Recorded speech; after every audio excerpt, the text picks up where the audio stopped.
Hello, friends! This is another episode of the program Empire of Lies, in which we discuss manipulation and disinformation in the Russian media, when TV replaces politics. As seen in Vladimir Solovyov's latest broadcast, we see how direct insults, threats, and even downright grotesque stories are presented as serious political analysis.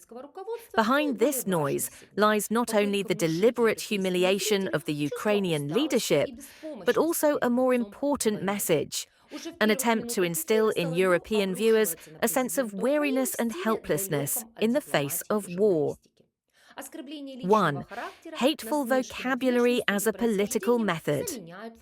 In the very first minutes of the broadcast, Solovyov lashes out at the Ukrainian president in a style far removed from diplomacy and journalism. Personal insults and ridicule of his appearance and background replace real conversation. This is an important symptom. In the absence of convincing arguments, Russian propaganda builds its discourse on dehumanizing its opponents. For European society, this style is familiar from 20th century history. First irony and mockery, then the justification of violence as a natural outcome. 2. Manipulation of facts and alternative statistics. A characteristic feature of the program is the constant substitution of concepts. When Kiev talks about tens of kilometers of liberated territory, the host demands name at least one settlement and declares everything a lie.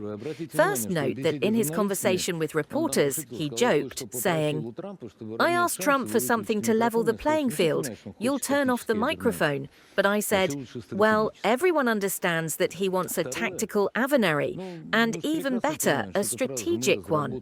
Second, well, we understand perfectly well that this phrase about us developing long-range Ukrainian drones that fly 2,000 to 3,000 kilometers, well, they're certainly not Ukrainian at all, that's clear. They're as Ukrainian as Zelensky.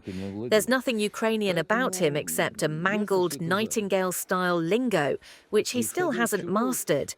So it's clear it's the West, based on which, consider the following information, which appeared either in the Wall Street Journal or somewhere else, that Trump was approached with plans for a Ukrainian counteroffensive, which requires American intelligence. What does that mean in Russian?